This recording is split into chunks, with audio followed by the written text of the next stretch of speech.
열심히 구하는 이들을 위한 사랑의 권면. 너희 중에 누구든지 지혜가 부족하거든 모든 사람에게 후히 주시고 꾸짖지 아니하시는 하나님께 구하라. 그리하면 주시리라. 야고보서 1장 5절. 만약 여러분이 문장의 앞뒤 관계를 잘 살펴본다면 5절은 특별히 고난을 당하고 있는 사람들에게 말하고 있다는 것을 곧바로 알게 될 것입니다. 많은 시험을 당하고 극심한 시련을 겪은 성도들도 때로 어찌할 바를 모릅니다. 비록 그들이 지금 당하고 있는 모든 고난들로부터 마침내 좋은 결과가 나올 것이라고 믿지만 이 생각 저 생각으로 혼란스러워서 그들은 당장 무엇을 해야 할지 잘 모릅니다. 야고보의 이 말은 성도들의 이러한 상황과 시기에 잘 어울리는 권면입니다. 너희 중에 누구든지 지혜가 부족하거든 하나님께 구하라. 하나님은 고난당하는 하나님의 자녀에게 기꺼이 지혜를 주실 것입니다. 그래서 그들의 믿음의 시련이 인내를 낳고 여러 가지 시험을 당할 때 그들이 온전히 기쁘게 여기도록 하려는 것입니다. 그런데 하나님이 구하는 자에게 지혜를 주신다는 약속은 어떤 특별한 경우에만 한정시켜서 적용해서는 안 될 것입니다. 왜냐하면 너희 중에 누구든지라는 표현은 그 대상이 매우 광범위하기 때문입니다.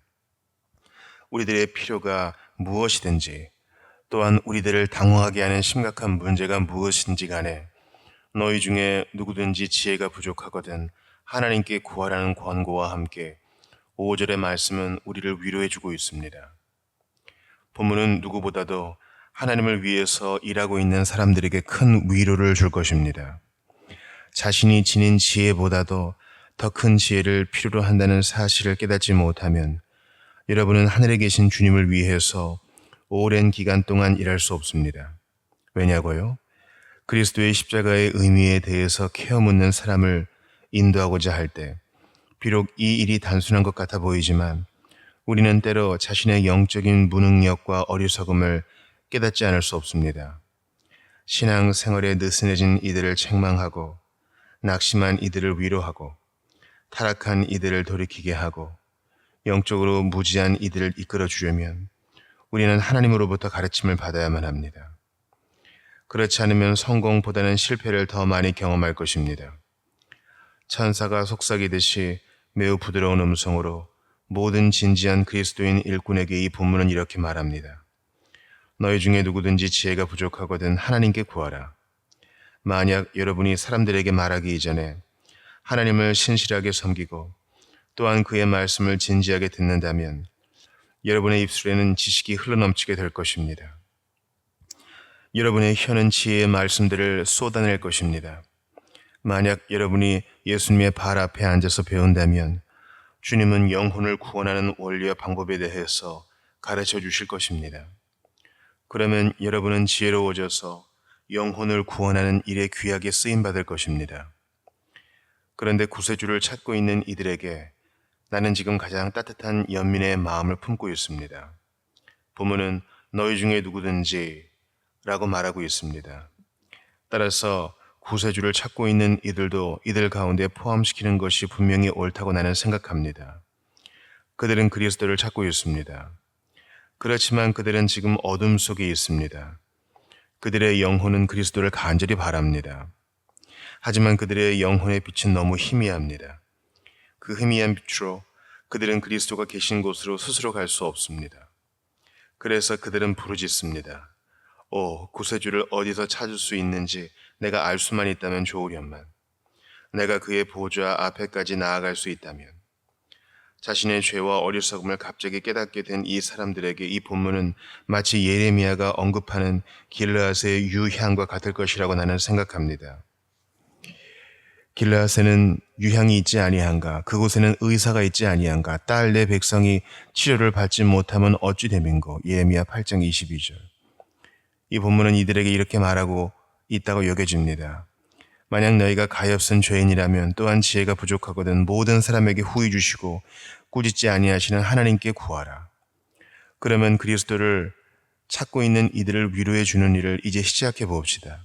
성령 하나님이 그 일이 효과적으로 이루어지도록 도와주시길 바랍니다. 첫째로 대부분의 찾고 있는 사람들에게 크게 부족한 것, 곧 지혜에 대해서 여러분의 주의를 불러 일으키고자 합니다.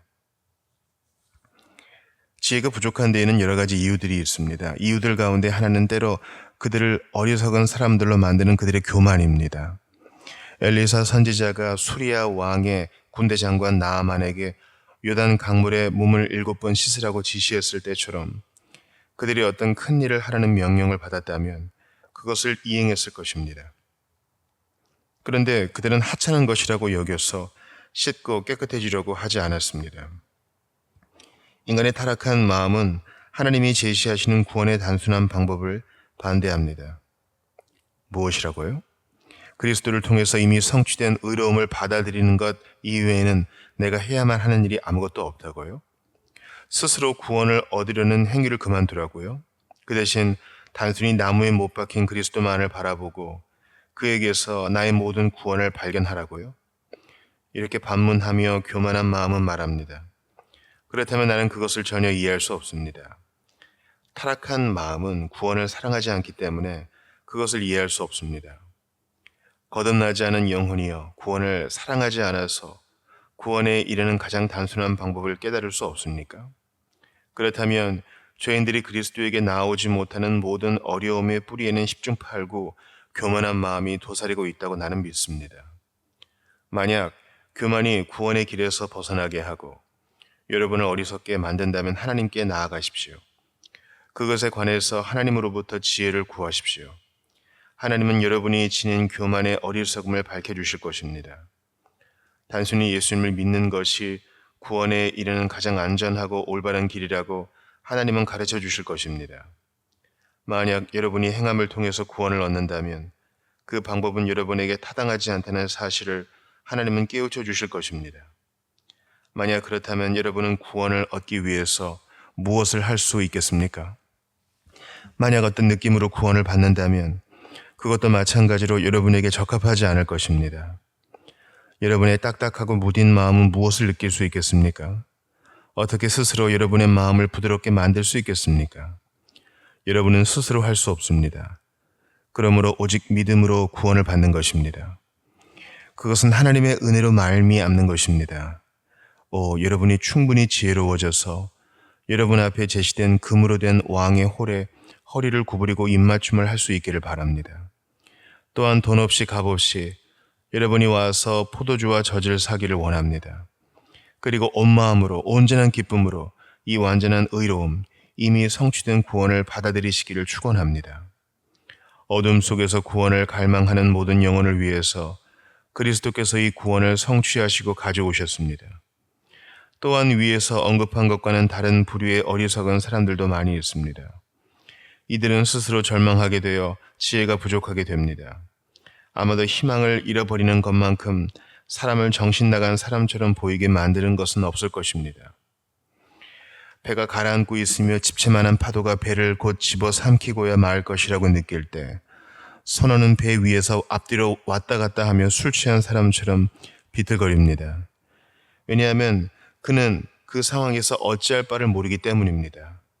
불쌍한 사람이요. 여러분이 죄악의 끔찍함을 알게 될 때 여러분이 절망하기 쉽다는 사실에 나는 놀라지 않습니다. 여러분을 삼키려고 하는 몹시 굶주린 늑대 떼처럼 많은 죄악이 울부짖으며 여러분 뒤에 바짝 다가와 있을 때 여러분이 심지어 스스로 목숨을 끊을 각오를 한다는 것을 나는 이상하게 여기지 않습니다. 그래서 죄책감 아래에 있을 때 사람들이 극심한 유혹을 받는다는 것은 이상한 일이 아닙니다. 그리고 지금 여러분도 무엇을 해야 할지 잘 모릅니다. 그렇지만 여러분이 동요하지 않고 차분하게 있을 수 있다면 나는 여러분에게 평안에 이르는 길을 분명하게 보여줄 수 있습니다. 그러면 절망해야 할 아무런 이유가 없다는 것을 여러분은 이해하게 될 것입니다. 왜냐하면 예수님이 죽으셨다가 다시 살아나셨기 때문입니다. 그러므로 자기를 힘입어 그리스도를 통해서 하나님께 나아가는 자들을 온전히 구원하실 수 있으니 이는 그가 항상 살아계셔서 그들을 위하여 간구하심이라. 히브리서 7장 25절. 그러나 여러분은 내가 하는 말에 귀를 기울일 수 없습니다. 여러분의 마음이 어수선하고 뒤숭숭하기 때문입니다. 또한 이 위로의 말이 다른 모든 사람에게 적용될 수 있지만 오직 자신에게는 그렇지 않다고 생각하기 때문입니다. 여러분이 염려와 혼란의 소용돌이 속에 있어서 여러분에게는 지혜가 부족합니다. 존 버년이 자주 말했듯이 여러분의 마음은 번민으로 매우 혼란스러워하고 있습니다. 그러므로 여러분이 하나님께 지혜를 구하기를 간절히 바랍니다. 여러분의 처지가 아무리 복잡하고 심각하다고 하더라도 하나님께 구한다면 그분은 여러분에게 지혜를 깨닫게 해주시며 여러분을 가장 안전한 길로 인도해 주시기를 기뻐하실 것입니다. 또 다른 측면에서 생각해 보면 의심할 바 없이 복음의 기본 진리에 대해서 올바로 배우지 않아서 지혜가 부족한 사람들이 많이 있습니다. 선택의 교리와 관련하여 사탄이 많은 소심한 사람들을 괴롭힌다는 것은 안타까운 일입니다. 그 교리를 올바로 이해한다면 그것은 위로로 가득 차 있습니다. 그러나 잘못 가르쳐서 오해된다면 그것은 때때로 죄인들을 하나님의 자비로부터 가로막는 빗장이 됩니다. 사실상 그 교리는 못 들어오도록 어느 누구도 차단하는 것이 아니라 수많은 사람들이 자비 안에 들어오게 해서 이들을 보호하는 것입니다. 죄책감 아래에 놓여 있는 동안에는 많은 사람들은 대속의 교리를 이해하지 못합니다.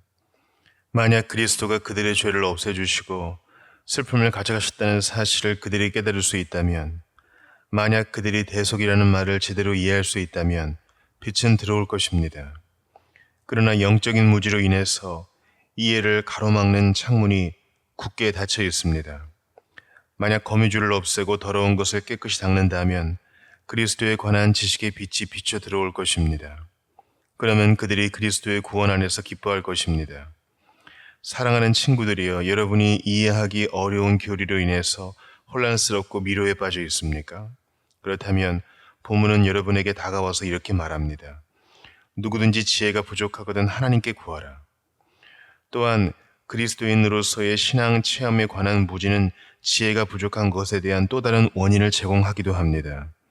어떤 사람들은 자신들이 느꼈던 것을 나에게 말하며 여러 가지 질문들을 했습니다. 나에게 자신들의 감정을 말할 때 그것은 그들에게 너무 놀라운 것이었습니다. 그래서 나의 모든 머리카락이 곤두서는 것을 볼 것이라고 그들은 십중팔구 기대했었습니다. 그러나 그때 나는 말했습니다. 아, 그래요, 맞아요. 나도 이전에 똑같은 것을 느꼈었습니다. 그것은 그리스도에게로 가는 거의 모든 사람이 공통적으로 가는 길입니다. 그러자 그들은 매우 놀라는 것 같아 보였습니다. 이처럼 가장 안전한 바로 그 길을 여러분은 가장 위험한 길이라고 생각합니다. 그리스도에게로 인도하는 그 길을 여러분은 마치 지옥으로 인도하는 길처럼 근거 없는 상상을 합니다.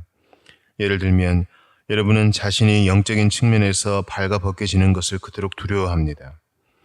또한 그것의 가치에 대해서 거의 알지 못합니다. 여러분은 이렇게 말합니다. 분명히 밖으로 내던져 버리려고 나를 이렇게 발가벗기는 거야. 그러나 주님이 지금 입고 있는 옷을 벗기시는 것은 주님이 마련하신 구원의 옷을 곧바로 여러분에게 입히시라는 것입니다. 외과 의사는 수술칼로 정교하게 잘라냅니다. 그런데 여러분의 생각은 마치 의사가 죽이려고 잘라낸다고 추측하는 것과 같습니다. 의사는 고치기 위해서 도려내는 것입니다.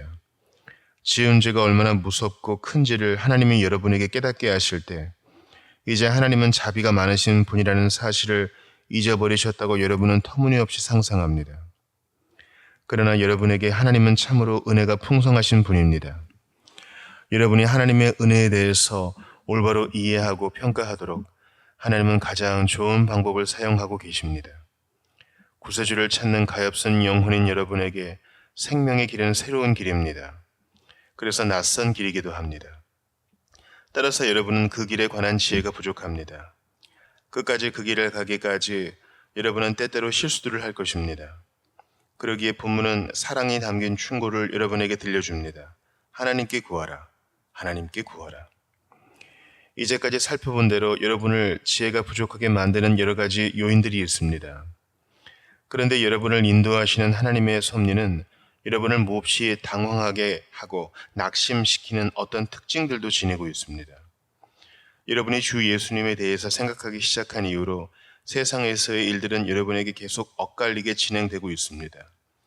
내면적으로 고통을 겪을 뿐만 아니라 이상하게도 여러분은 외적으로도 고통에 시달리고 있습니다. 한편으로 그것은 여러분이 미쳤다고 말하는 친구들로부터 옵니다. 예수님을 믿는 것 때문에 하나님께서 이들도 우리와 똑같이 미치게 하셨으면 좋겠습니다. 다른 한편으로는 여러분이 스스로 전혀 통제할 수 없는 상황으로부터 그러한 고통이 비롯되는 것입니다. 하나님의 백성이 타고 가는 배를 완전히 부서지게 만드는 것은 하나님에게 이례적인 일이 아닙니다. 그러나 하나님은 자신의 약속을 이루셔서 여러분의 머리카락 하나도 잃어버리게 하시지 않습니다. 만약 하나님이 여러분이 타고 있는 배에 두 개의 거대한 파도를 갑자기 일어나게 하셔서 부서진 배의 조각들만 여러분에게 남아 있다고 해도 나는 놀라지 않습니다. 여러분이 그리스도에 대한 믿음을 확고하게 갖고 있다면 분명히 하나님은 여러분을 한국까지 안전하게 인도하실 것입니다. 내면적으로는 양심의 회초리를 맡고 있는데도 외부적으로는 고난의 채찍질을 더하시는 것이 하나님에게는 흔히 있는 일입니다. 이 두 가지 채찍질은 교만하고 완고한 사람들을 겸손하게 만듭니다. 그들을 예수님의 발 앞으로 인도하려고 주어지는 것입니다. 솔로몬이 아이와 관련해서 말한 것처럼 우리에 대해서도 이렇게 말할 수 있을 것입니다. 아이의 마음에는 미련한 것이 얽혔으나 징계하는 채찍이 이를 멀리 쫓아내리라. 잠언 22장 15절. 사랑하는 여러분, 하나님은 날카로운 채찍으로 여러분에게서 어리석음을 없애십니다. 또한 성경에 이렇게 기록되어 있습니다. 상하게 때리는 것이 악을 없이 하나니. 잠언 20장 30절. 그러므로 하나님은 여러분의 상처들을 검고 푸르게 만드십니다. 심지어 하나님이 여러분의 상처들을 곪게 하실지라도 그래서 이사야 선지자처럼 발바닥에서 머리까지 성한 곳이 없이 상한 것과 터진 것과 새로 맞은 흔적본 이거늘 이라고 여러분이 말할 수밖에 없을 때까지도 나는 놀라지 않을 것입니다. 하나님의 영원한 자비는 극도로 비참한 여러분의 처지를 이용하실 것입니다. 그래서 여러분의 심각한 고난은 여러분을 그리스도에게로 인도해 줄 것입니다. 이처럼 여러분이 이런 비참한 처지와 심각한 고난을 겪지 않는다면 여러분은 스스로 그리스도에게 결코 나아갈 수 없기 때문입니다. 이처럼 고통스러운 묘사를 이제 마무리하고자 합니다.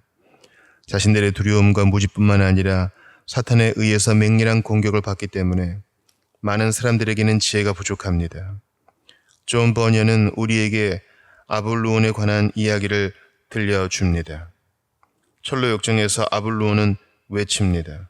어떤 왕도 자신의 백성을 잃어버리는 것을 원하지 않는다. 물론 아블루온도 자기 백성을 잃어버리는 것을 원하지 않습니다. 자신의 백성들이 잇따라서 만왕의 왕이신 예수님의 깃발 아래로 모여드는 것을 보게 되자 그는 분노하며 울부짖습니다. 그리고 하나님의 자비로부터 그의 백성들을 되돌아오게 하려고 모든 수단과 방법을 동원합니다. 영혼이 하나님께로 돌아오기 시작하는 그 결정적인 순간에 아볼루온은 혼잣말을 합니다. 저들이 가는 것을 지금 막아야 해. 그렇지 않으면 영혼이 돌이킬 수 없어. 내가 지금 이 싹을 뽑아버리지 않는다면 그것은 꽃을 피우고 열매를 맺을 것이다. 그러나 만약 내가 서리를 내리게 해서 싹이 시들게 한다면 내가 이 새싹을 죽일 수 있을 것이다. 이처럼 파괴자는 근심하는 영혼들에게 맹렬한 공격을 퍼붓습니다. 천국에 이르는 좁은 길에 있는 작은 문 앞에 절망의 늪을 파놓은 자는 바로 아볼루온이었습니다. 작은 문 앞에는 큰 개가 지키고 있었습니다. 큰 개가 지저대자 자비라고 불리는 가엾은 여인은 놀라서 거의 기절하는 상태에 이르렀습니다. 그 여인은 너무 기운이 없어서 작은 문을 두드릴 수 없게 되었습니다. 그때 아볼루온은 자신의 모든 종들에게 명령합니다. 이제 깨어나려고 하는 저 영혼에게 화살을 마구 쏘아대라. 그 영혼이 나에게서 막 도망가려고 한다. 무적행의 군사들이여, 전통의 화살들을 모두 쏘아라. 지옥의 악령들이여, 매력이 넘치는 너희의 유혹들을 모두 퍼부어라. 저 영혼을 불신앙의 교묘한 말들로 설득하라. 하나님을 모독하는 섬뜩한 말들로 위협하라. 왜냐하면 지금 저 영혼을 잃어버리면 내가 그것을 영원히 찾을 수 없기 때문이다. 그러므로 무적행의 사자들이여 저 영혼을 붙잡아라. 제발 있는 힘을 다해서 저 영혼을 꼭 붙잡아라. 지금 여러분은 이와 같은 곤경에 빠져 있습니다. 여러분의 마음은 어리석습니다. 여러분의 죄와 무시무시하게 공모하여 사탄과 이 악한 세상은 여러분을 파괴시키려고 합니다. 너희 중에 누구든지 라는 이 소중한 말씀이 없다면 가엾고 겁 많은 여러분이 스스로 무엇을 할 수 있겠습니까? 그 말씀은 틀림없이 여러분을 의미합니다. 너희 중에 누구든지 지혜가 부족하거든 모든 사람에게 후히 주시고 꾸짖지 아니하시는 하나님께 구하라. 그리하면 주시리라. 이제 본문의 두 번째 요점에 관해서 언급하고자 합니다. 구하는 자가 호소하는 적합한 장소에 관해서입니다. 곧 하나님께 구하라입니다.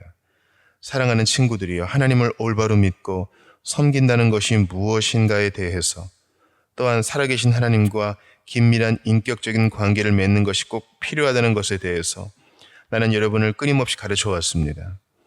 여러분은 그 사실을 잘 알고 계십니다. 비록 여러분이 이 말씀을 나에게로부터 벌써 수천 번이나 들었겠지만 나는 여러분에게 그것을 지금 다시 한번 일깨워 주어야만 하겠습니다. 곧 하나님께 구하라는 본문 말씀입니다. 어떤 중개 역할을 하는 대상이나 종교 의식이나 사람이 없을지라도 구하는 자는 하나님으로부터 직접 가르침을 받을 수 있다는 사실을 이제 여러분은 깨닫게 되었습니다. 본문은 좋은 책들로부터 지시를 받으라고 말하지 않습니다. 책들은 보조적인 자료로서 매우 유익할 것입니다. 그러나 아무리 훌륭한 책들이라 하더라도 그 내용을 무조건적으로 따른다면 여러분을 잘못 인도할 수 있습니다. 예를 들면 필립 더드리지의 영혼 안의 종교의 기원과 발전이라는 책은 훌륭하고 경탄할 만합니다. 그러나 많은 사람들이 이 책에 불필요할 정도로 매여 있었다고 나는 확신합니다. 많은 사람들이 이 책을 읽고 회심을 경험했습니다. 또한 수많은 사람들이 이 책을 통해서 영적인 도움을 받았습니다. 그러나 그 책에도 취약점이 있습니다. 그래서 만약 여러분이 그 책을 맹목적으로 따른다면 그 책을 전부 읽고 그 안에 제시된 권고들을 따른다고 해도 여러분은 위안을 얻지 못할 것이라고 나는 감히 말합니다. 인간적인 안내는 모두 불완전하듯이 우리가 사람들을 신뢰하지만 이스라엘의 위대한 목자이신 하나님을 잊어버린다면 우리의 시도는 실패할 것입니다. 그런데 영적인 문제가 어떤 사람에게 진정으로 해결되지 않은 상태에 있다면 그는 매우 위험한 상황에 놓여 있는 것입니다. 그러면 어떤 교활한 거짓 교사가 그를 휘어잡아서 이단 교리와 비성경적인 가르침에 빠지게 할 수 있습니다. 그러기에 본문은 누구든지 지혜가 부족하거든 목회자에게 가서 구하라고 말하지 않습니다. 그것은 그가 할 수 있는 일 가운데 가장 바람직하지 않은 일입니다. 왜냐하면 목회자도 모든 것을 알지 못하기 때문에 그릇된 조언을 받을 수도 또한 그것을 제시할 수도 있기 때문입니다. 따라서 성경은 하나님께 구하라고 권면합니다. 그러나 하나님을 제쳐놓고 우리는 책들이나 사람들이나 종교의식에 기꺼이 참여하고자 하는 모든 준비가 되어 있습니다. 마음으로 진정한 예배를 전해드리지 않으면서도 사람은 두 눈과 두 팔과 무릎과 입으로 하나님께 열심히 예배를 드리는 잘못을 범할 수 있습니다. 하나님의 은혜로 우리의 마음이 다시 새로워지지 않으면 우리는 모두 마음으로 하나님께 예배 드리는 것에서 완전히 벗어나 있는 것입니다. 후안 때 발데스는 이렇게 말했습니다. 어떤 무지한 사람이 십자가를 손에 들고 말합니다. 이 십자가는 내가 그리스도를 묵상하는 것을 도와줄 것이다. 그러고 나서 그는 십자가 앞에 머리를 깊이 숙입니다. 그러나 그리스도에 대해서는 전혀 생각하지 않습니다. 따라서 그는 십자가의 진정한 의미에는 이르지 못합니다. 또한 발데스는 다음과 같이 말합니다. 어떤 학자가 책을 들고 말합니다. 이 책이 하나님 나라의 신비에 대해서 나에게 가르쳐 줄 것이다. 그런데 그는 경건의 신비에 대해서 깊이 생각해 보지도 않고 그 책을 단순히 기계적으로 읽어내려갑니다. 그래서 그는 내용을 깊이 묵상해 보지 않아서 진리를 파악하지 못한 채 그 책에만 머물고 맙니다. 하나님이 기꺼이 받으시는 것은 몸의 움직임이 아니라 마음의 활동입니다. 곧 생각으로 하나님과 세밀하게 대화하는 것입니다. 또한 하나님의 영과 긴밀한 교제를 나누려고 다가오는 하나님의 자녀의 영을 하나님은 영접하십니다. 하나님은 영으로 예배하는 것을 기쁘게 받으십니다. 그러므로 본문은 책에서 구하라고 말하지 않습니다. 또한 목회자에게 구하라고 말하지도 않습니다. 오직 하나님께 구하라고 권면합니다. 무엇보다도 먼저 구하는 자가 스스로 묻고 자신의 상상이나 느낌을 따르지 않도록 하십시오. 인간의 안내는 모두 불완전한 것입니다. 그래서 여러분이 자신을 안내한다면 자신에게 가장 나쁜 안내자가 될 것입니다. 본문은 말합니다. 하나님께 구하라. 어떤 사람이 분명하고 진지하게 이렇게 말합니다. 나는 이스라엘의 여호와 하나님께 무릎을 꿇었습니다. 성령님을 통해서 나를 인도해 주시고 지도해 주실 것을 예수님의 이름으로 하나님 아버지께 기도했습니다. 그 다음 하나님의 책을 펴고 하나님이 나의 안내자가 되셔서 나를 말씀으로 인도해 주실 것을 간청했습니다. 그와 같은 사람은 곧 구원의 지혜를 얻게 된다는 것을 나는 확신합니다. 하나님께 진정으로 구하는 것을 절대로 그만두지 않도록 여러분 모두에게 간절히 바랍니다. 그리고 여러분이 나에게 구하는 것에 만족하시지 않기를 나는 하나님의 이름으로 간청합니다. 하나님께 감사하게도 모든 신자들이 제사장들인 것과 마찬가지로 나도 한 사람의 제사장에 지나지 않습니다. 나는 교회를 다스릴 수 있는 특별한 직책을 갖고 있지 않습니다. 오직 하나님만이 교회의 주권자이십니다. 형제자매 여러분, 또한 집사들이나 장로들에게 구하는 것에도 만족하지 마시기 바랍니다. 하나님은 그들 가운데 많은 이들을 지혜롭게 하셨습니다. 그래서 어려움을 겪고 있는 사람들을 도와주게 하셨습니다. 그러나 어떤 성도가 아무리 경건하고 거룩하다고 하더라도 어느 누구의 조언에도 만족하지 마십시오. 그 대신 하늘과 땅의 주인이신 하나님께 직접 나아가십시오. 그리고 하나님께 말하십시오. 주 하나님, 나를 가르쳐 주시옵소서. 오 하나님, 하나님의 길을 내게 보여주시옵소서. 하나님의 진리의 말씀을 내게 가르쳐 주옵소서. 지혜의 2차적인 근원에게로 가라는 명령을 여러분은 받지 않았습니다. 지혜의 근원이시며 모든 것을 아시는 하나님께 가라는 명령을 여러분은 받았습니다. 그래서 본문은 말합니다. 하나님께 구하라. 이와 같은 권고는 분명히 좋은 것입니다. 여러분에게 이러한 권고를 하는 데에 어떤 불순한 동기가 있을 것이라고 여러분은 우리를 의심할 필요가 없습니다. 우리가 구하는 것은 여러분의 유익이지 우리 자신의 영광이 아니기 때문입니다. 여러분은 총본부로 찾아가서 거기서 도움을 구하는 것이 가장 바람직할 것입니다. 만약 그곳에서 안내를 요청하면 여러분은 틀림없이 올바로 인도함을 받을 것입니다. 어떤 사람들은 보십시오, 이곳에서 조언을 구할 수 있습니다라고 말합니다. 반면에 다른 사람들은 아닙니다, 저곳에서 구해야 합니다라고 주장합니다. 그러나 여러분이 하나님께로 가서 그분의 지도를 통해서 하나님의 말씀을 배운다면 여러분에게 지혜를 얻을 것입니다. 어떻게 여러분이 그렇게 할 수 있을까요? 이전과 관련하여 삼위일체 가운데 복된 한 분이 계신다는 사실을 기억하십시오. 우리에게 진리에 대해서 가르치는 것이 그분의 특별한 임무입니다. 그래서 지혜를 구하기 위해서 여러분이 하나님께 나아간다면 기꺼이 그렇게 하십시오.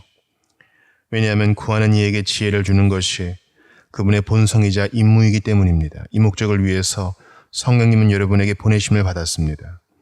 아버지께서 내 이름으로 보내실 성령, 그가 너희에게 모든 것을 가르치고 내가 너희에게 말한 모든 것을 생각나게 하시리라. 요한복음 14장 26절. 하나님께 나아갈 때 여러분은 이렇게 말씀하십시오. 오 하나님 아버지, 하나님은 우리에게 성령님을 계시해 주시기를 기뻐하셨습니다. 성령님은 우리의 어둠의 빛을 비추시고 영적인 무지를 없애 주십니다. 오 하나님의 영이 내 안에 거주하게 하소서. 하나님의 말씀을 통해서 또한 하나님이 세우신 목회자들을 통해서 나는 성령님에 의해서 기꺼이 가르침을 받기를 원합니다. 그렇지만 나는 먼저 하나님께 나아왔습니다. 왜냐하면 하나님 자신과 분리된다면 하나님의 말씀도 목회자들도 나에게 아무것도 가르쳐 줄 수 없다는 사실을 내가 잘 알기 때문입니다. 오 여호와 하나님, 나를 가르쳐 주소서. 그렇다고 성경을 소홀히 해도 된다고 여러분에게 말하는 것이 아닙니다. 절대로 내 의도는 그렇지 않습니다. 또한 하나님이 보내신 성령님과 더불어 말씀을 전하는 목회자들을 여러분이 경시해도 된다는 것이 결코 아닙니다. 성령님에게 종속적인 역할을 하는 대상으로서 성경과 하나님의 목회자들을 바라보라는 것이 내가 의도하는 것입니다. 그러므로 곧바로 하나님께 가십시오. 하나님께 구하십시오. 왜냐하면 성경 안에는 사람을 죽이는 율법의 문자가 들어있기 때문입니다. 하나님께 나아가면 오직 성령님만이 하나님의 말씀이 지닌 생명력이 넘치는 본질과 다시 살아나게 하는 권능을 여러분에게 깨닫게 해줍니다. 햇빛을 통해서 여러분은 사물을 볼 수 있습니다. 그러나 사랑하는 여러분, 성령님이 없으면 여러분은 영적으로 눈이 먼 사람들입니다.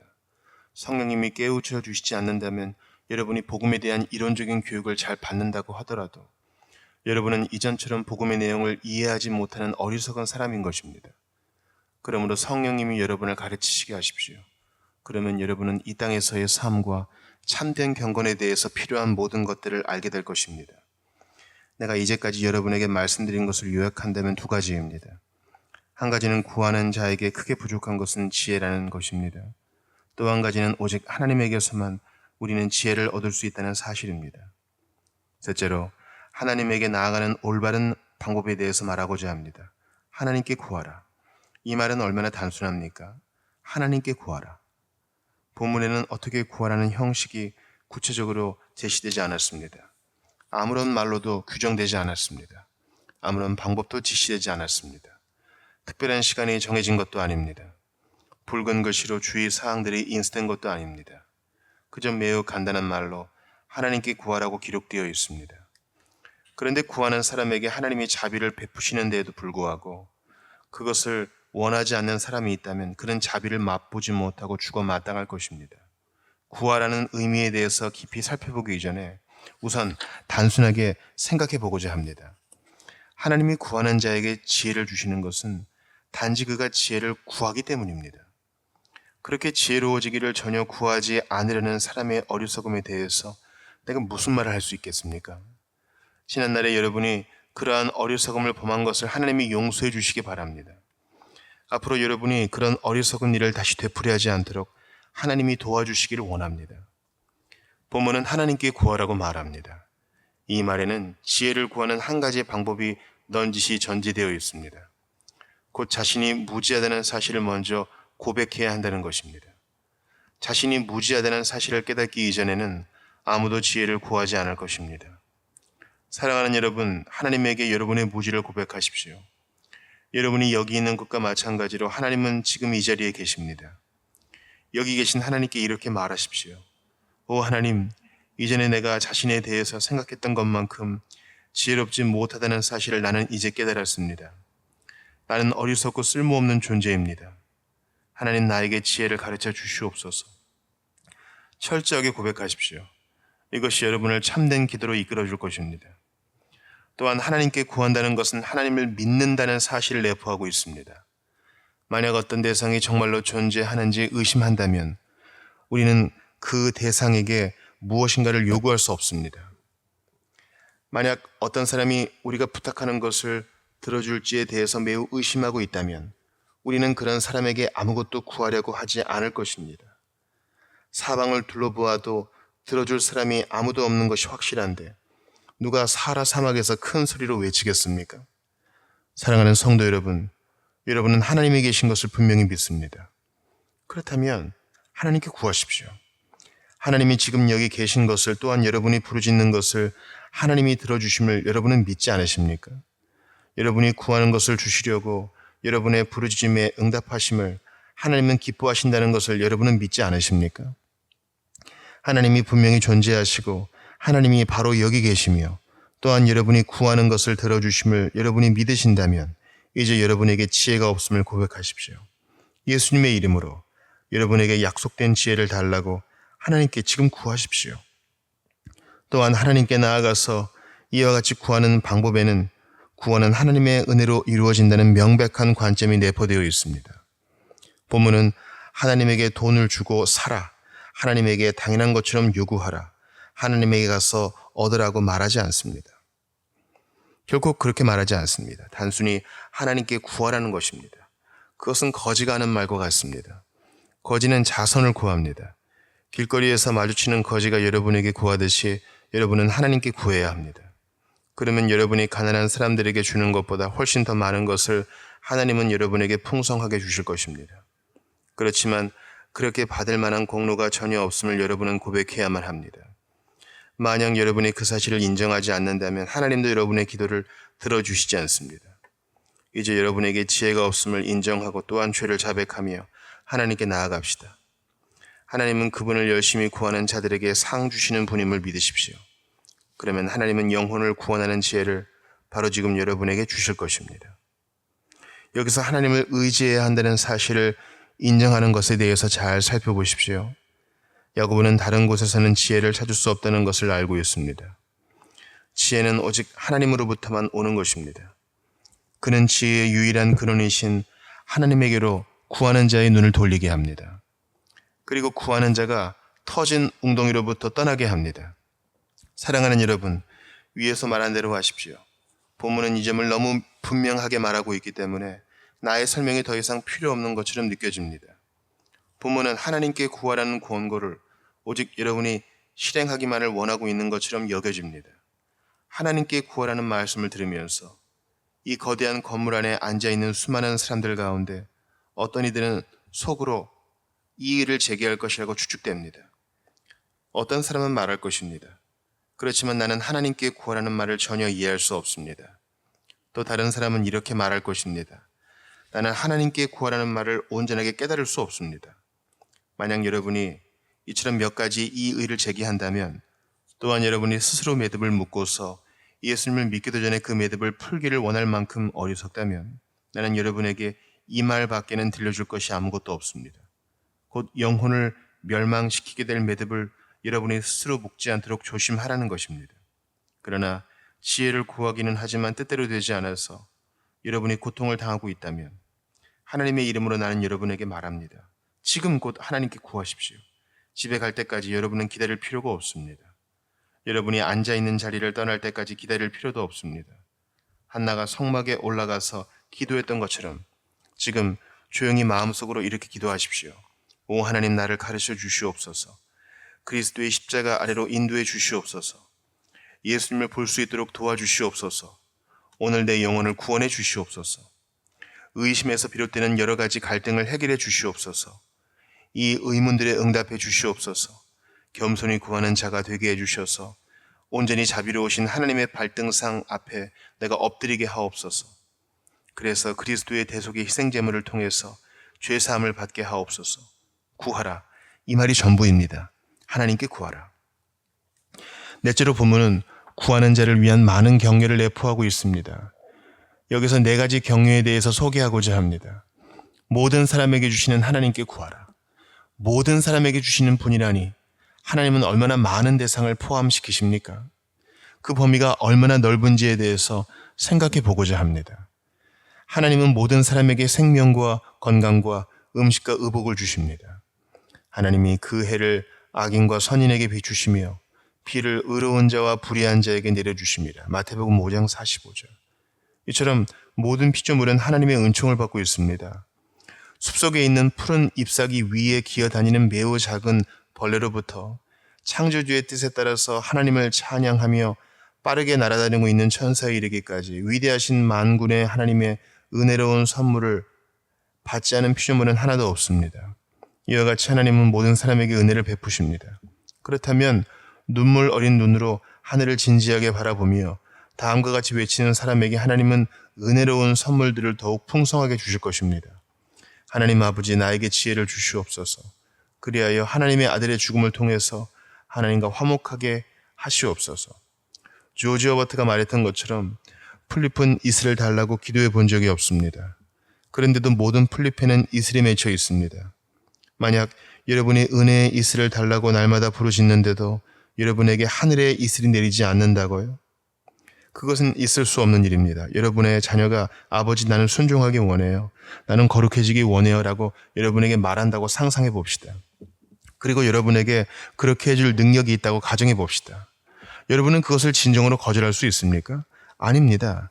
자녀가 여러분으로부터 받을 때 느끼는 기쁨보다 여러분이 자녀에게 줄 때의 기쁨이 더욱 클 것입니다. 그러나 본문을 그렇게 넓은 의미로만 이해해서는 안 된다고 말하는 사람들도 있습니다. 그것은 고려해 볼 만합니다. 곧 하나님이 구하는 사람 모두에게 주신다는 말에는 제한적인 조건이 암시되어 있다고 나는 생각합니다.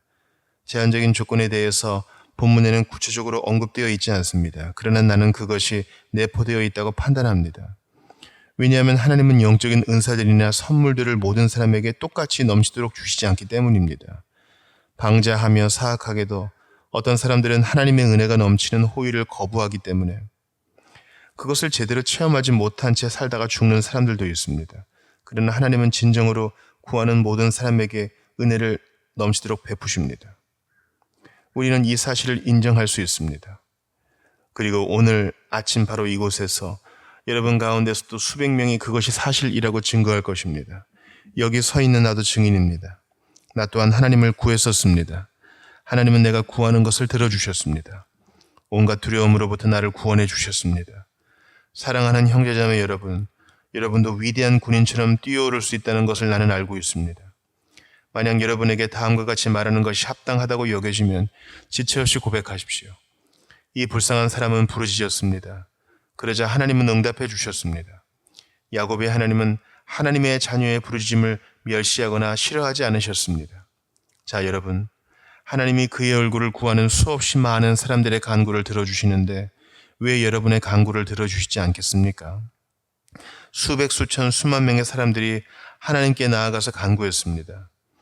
그들 가운데 거절당한 사람이 한 사람도 없지 않았습니까? 그런데 하나님이 여러분의 간구부터 거절하시기를 시작한다고 상상하십니까? 여러분 가운데 어떤 사람이 하나님께 구했지만 거절당한 최초의 사람이 될 것 같습니까? 그렇다면 여러분은 얼마나 이상한 운명 아래 놓여 있는 것입니까? 마치 다른 세상에 살고 있는 사람처럼 여러분은 이렇게 슬프게 외쳐야 할 것입니다. 나는 하나님의 은혜를 구했지만 그것을 받지 못한 최초의 사람입니다. 나는 그리스도의 십자가 밑에서 울었지만 하나님의 자비를 얻지 못했습니다. 나는 여호와여 나를 기억하소서라고 말했습니다. 그렇지만 하나님은 나를 기억하는 것을 원하지 않으셨습니다. 그러나 이렇게 말해야 하는 상황은 여러분에게 결코 일어나지 않을 것입니다. 지옥이 이와 같은 유일한 사례를 발견하고 그것에 대해서 자랑하게 될 일은 없을 것입니다. 하늘은 이와 같은 단 한 번의 신뢰에 의해서 자신의 명예가 더럽혀지는 것을 허락하지 않을 것입니다. 여호와와 그의 권능을 구하십시오. 항상 그의 얼굴을 구하십시오. 여호와를 구하는 여러분은 하나님의 은혜를 풍성히 체험하며 살 것입니다. 우리를 위로해주는 다른 또 한 가지는 하나님이 모든 사람에게 넘치게 주신다는 사실입니다. 우리가 거지에게 하찮은 것을 아주 조금 주듯이 하나님은 우리에게 그렇게 주시지 않습니다. 무한하게 부유하신 하나님은 우리의 두 손에 가득하게 주십니다. 솔로몬 왕은 하나님께 지혜를 구했었습니다. 그러자 하나님은 그에게 부여와 권세도 주셨습니다. 구약에 소개되는 거의 모든 기도의 신뢰를 살펴보면 하나님은 구하는 것보다 10배나 더 많이 주셨습니다. 야곱은 단지 먹을 떡과 입을 옷을 구했지만 하나님은 레아와 라헬을 통한 자식들과 많은 가축들을 그에게 주셨습니다. 이와 같이 하나님은 우리가 구하거나 생각하는 모든 것에 더 넘치도록 능히 주실 수 있는 분입니다. 이것이 하나님의 마음이자 늘 하시는 일입니다. 하나님은 그의 약속들을 반드시 이행하십니다. 또한 어떤 이들에게 은을 주어도 충분한데도 하나님은 이들에게 금을 주시는 것을 더 좋아하십니다. 그는 아낌없이 주십니다. 하나님이 어떤 분이신지 경험해 본다면 우리는 그가 지극히 후하신 분임을 깨닫게 될 것입니다. 하나님이 여러분부터 인색하게 대하기 시작하실 것이라고 여러분은 생각합니까? 하나님이 여러분의 모든 죄를 전적으로 용서해 주신다고 해서 그가 이전보다 더 가난해지시는 것은 결코 아닙니다. 또한 하나님이 여러분의 모든 죄를 용서해 주시지 않는다고 해서 이전보다 더 부자가 되시는 것도 아닙니다. 왜 하나님이 은총을 베푸시는 것을 아까워하시겠습니까? 여러분은 모든 죄악들을 말끔히 씻어버리기를 원합니다. 그것들을 깨끗이 씻을 수 있는 은혜의 강물이 있습니다. 여러분이 여러분의 영혼에 새로운 활력을 주기를 바랍니다. 하나님은 메마른 땅을 흥건하게 적실 수 있는 큰 물을 넘쳐 흐르게 하실 수 있습니다. 성경은 그리스도의 측량할 수 없는 부요에 대해서 증거합니다. 오, 리워야단 같은 무서운 죄인들이여, 여러분이 죄사함을 받고 자유롭게 헤엄칠 수 있도록 여기에 은혜의 큰 바다가 있습니다. 오, 코끼리처럼 거대하고 굼뜬 죄인들이여, 여러분을 모두 태우고서도 대홍수의 큰 물길 위에서 안전하게 떠다닐 수 있는 방주가 여기에 마련되어 있습니다. 오, 무시무시한 죄인들이여, 여러분의 교만의 죄는 하늘에까지 이르렀습니다. 정욕을 향한 여러분의 발길은 지옥의 수렁에 빠지고 말았습니다. 그러나 하나님이 마련하신 거룩한 피난처는 심지어 여러분 같은 무서운 죄인들도 모두 받아들일 만큼 충분히 넓습니다. 우리를 위로해주는 세 번째 말씀은 꾸짖지 아니하시는 이라는 말씀입니다. 그것은 우리를 기분 좋게 해주는 말입니다. 많은 빚을 지고 있는 어떤 친구가 있습니다. 그는 당신에게 돈을 빌리고 싶어 합니다. 당신은 그 친구를 도와주면서 이렇게 말합니다. 꼭 기억하게, 나는 자네에게 돈을 빌려주는 것을 좋아하지 않아. 그리고 자네가 이렇게 계속해서 빚을 지고 살아서는 안 되네. 또한 어떤 믿음의 형제가 당신에게 경제적인 도움을 청합니다. 당신은 그 형제를 이미 여러 번 도와주었습니다. 이제 또 도와달라고 합니다. 이번에도 도와주기는 하지만 그를 꾸짖으며 매우 뻔뻔스럽다고 당신은 말합니다. 그러면서 입으로는 직접 말하지 않지만 그를 바라보면서 표정으로 이렇게 말한다고 가정합시다. 이 형제가 이렇게 난처한 처지에 몰려서는 안 되는데 어떻게든지 사업 여건을 조금이라도 개선시켜야 하는데 참 답답하군. 그러면 그 형제는 마음속으로 이와 같이 생각할 것입니다. 그가 나에게 도움을 주는 것은 매우 고마운 일이야. 그렇지만 그에게 도움을 요청할 수밖에 없는 것은 나에게는 대단히 창피한 노릇이야. 왜냐하면 도움을 받을 때마다 나는 그에게 뼈아픈 가르침을 받아야만 하거든. 우리가 좋은 의도를 갖고 친구나 형제에게 그렇게 말한다는 것을 나는 의심하지 않습니다. 그러나 이런 우리와는 대조적으로 하나님은 구하는 자를 결코 꾸짖지 않으십니다.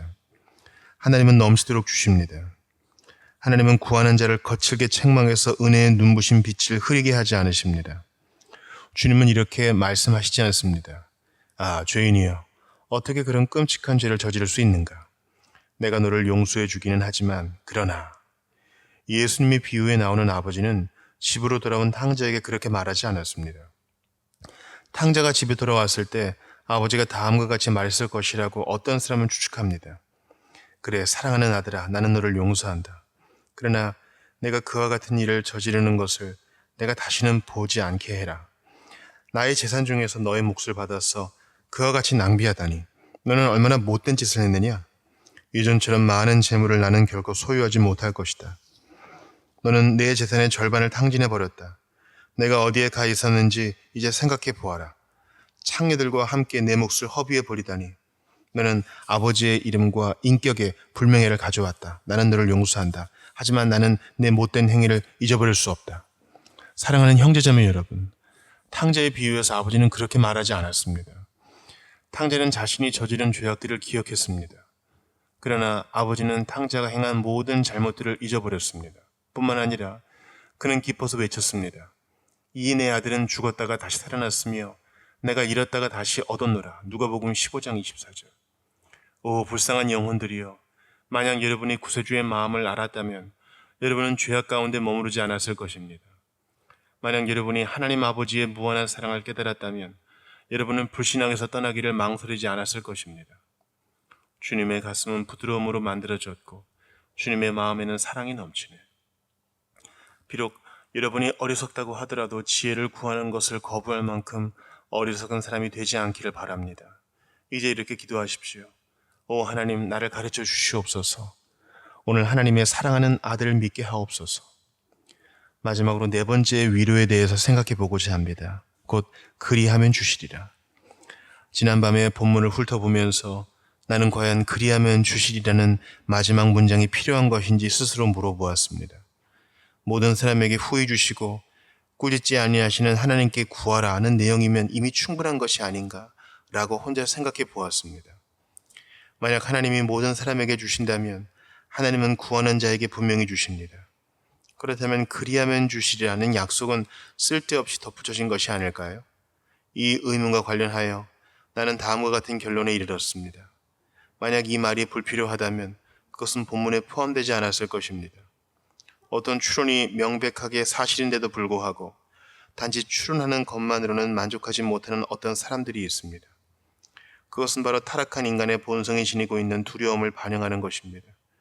이런 성향을 지닌 사람들은 매우 분명한 말들로 다양하게 표현된 약속의 말씀을 듣기를 원합니다. 따라서 본문에 그리하면 주시리라고 다시 한번 확실하게 약속하는 말씀이 들어있는 것입니다. 그렇게 될 것이다. 또는 그렇게 될 수 있다라고 되어 있지 않습니다. 그 대신에 그리하면 주시리라고 아주 분명하게 표현되어 있습니다. 그렇다면 지혜가 어떤 사람에게 주어진다는 말입니까? 너희 중에 누구든지 지혜가 부족하거든 이라고 본문은 말합니다. 그러자 어떤 사람이 이의를 제기합니다. 그렇지만 나는 어떤 명단에도 들어있지 않은데요. 나는 완전히 외톨이인데요. 그래도 당신은 분명히 너희 중에 누구든지라는 대상 가운데 포함되어 있습니다. 또 다른 사람은 이렇게 주장합니다. 아, 나는 개인적으로 어떤 끔찍한 실수, 어떤 무서운 죄를 범했습니다. 그것을 내가 차마 입에 담을 수도 없습니다. 그 죄가 나에게 영원한 저주를 가져왔다고 나는 믿고 있습니다. 그렇지만 분명히 본문은 이렇게 말합니다. 너희 중에 누구든지. 한 가지 예를 들겠습니다. 어떤 문이 열려져 있습니다. 너희 중에 누구든지 배고픈 사람은 이 안으로 들어오라는 음성이 문 안으로부터 들려옵니다. 분명히 저 사람들이 의도하는 대상에 나는 포함되지 않을 것이다 라고 스스로 두려워해서 배가 고픈데도 불구하고 내가 문 밖에 머물러 있어서는 안 될 것입니다. 그것과는 반대로 나는 이렇게 말해야 할 것입니다. 저들은 내가 밖에 서 있는 것을 원하지 않아. 저들은 초대하는 대상을 매우 명확하게 표현했어. 너희 중에 누구든지라고 쓰여 있잖아. 나도 분명히 사람의 아들들 가운데 한 사람이야. 그렇다면 당연히 잔치에 참석하러 들어가야지. 만약 하나님이 여러분을 못 들어오게 하시고자 한다면 그는 그것을 좀 더 구체적으로 표현했을 것입니다. 여러분을 들어오지 못하도록 암시하는 말은 전혀 없습니다. 본문은 너희 중에 누구든지 지혜가 부족하거든 이라고 기록되어 있습니다. 그렇습니다. 여러분도 분명히 포함되어 있습니다. 지혜가 부족한 여러분은 그 대상에 해당됩니다. 본문은 대상에 대한 자격을 제한하지 않습니다. 그 대상은 여러분에게까지 확대됩니다. 왜냐하면 여러분은 자신이 얼마나 어리석은지를 깨닫고 있기 때문입니다. 본문은 그리하면 주시리라고 약속합니다. 그런데도 여러분은 이렇게 말합니다. 나는 그것을 얻지 못한다고 생각합니다. 여러분은 하나님을 거짓말쟁이로 만들어서는 안 됩니다. 어떻게 하나님을 모독하는 그런 생각을 할 수 있습니까? 야고보는 이렇게 권면합니다. 하나님께 구하라. 그리하면 주시리라. 그런데도 어떤 사람은 말합니다.